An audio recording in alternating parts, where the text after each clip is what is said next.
All right, we have some updates for the San Francisco 49ers in regards to guys who will potentially be returning to practice this week and maybe guys who aren't returning to practice. Let's start with the good news. There's not some great news, and obviously we know that with the Michael Williams situation.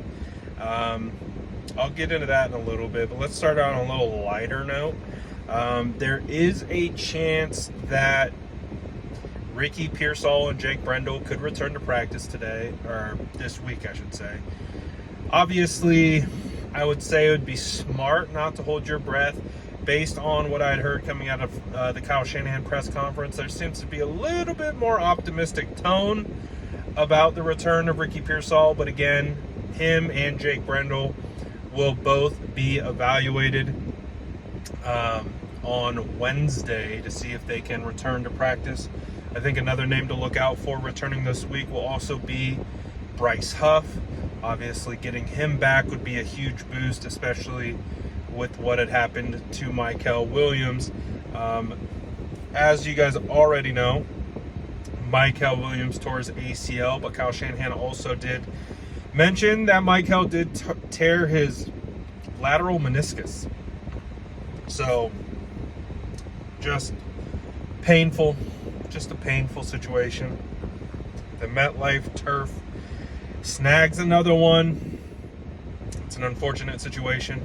And another one to kind of monitor is Brandon Aiyuk will not have his practice window open this week. So what is peculiar about this situation is, why did Kyle say anything?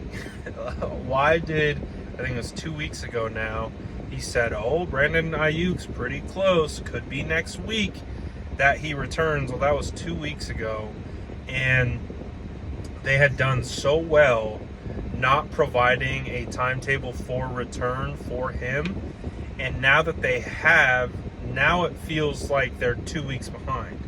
And I've talked about this many times, but this is exactly why you don't, and I understand why the 49ers have kind of taken this tact as of late of not giving timetable for returns for this exact reason. Because there's no guarantee that the guys are going to be going back when you think or are projecting them to come back. So if there's a setback, if it doesn't go as planned, if something changes, you don't have to answer the questions of like, well, you said he was close. You said he was week to week, and now it's 2 weeks.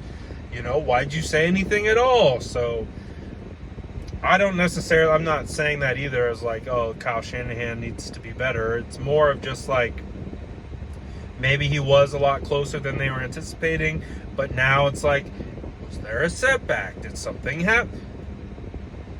Go back to this new, honestly, covering the San Francisco 49ers for as long as I have had, covering the entire Kyle Shanahan regime, posting about every single injury that they have had. Honestly, the way that they have kind of shifted how they talk about timetables for return has been a benefit, and they need to keep it up. Just don't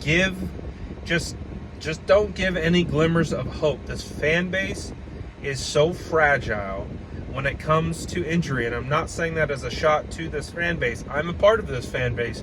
I am also mentally fragile when it comes to 49ers injuries. You have to condition the 49ers fans' brain to be able to understand these injuries in a very certain type of way. And I do think the 49ers have been doing a better job at that. Like I said, not giving clear timetable for returns, 6 weeks in advance.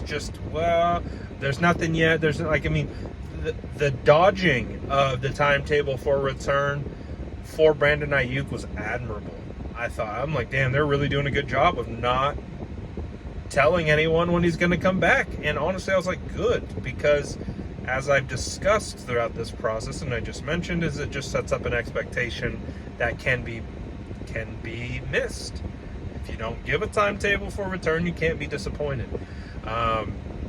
So that's the only issue, with the Brandon Aiyuk thing is, I think they were targeting week 9, week 10. It's come up. It's not necessarily happening. So I don't know what that means for his return or if and when he will return.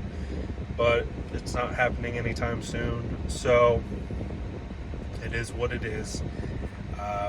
But there really was only one pretty substantial injury to come out of that game, and unfortunately it was the 49ers losing their top rookie, and just an unfortunate situation, and we'll see how it continues to bear out.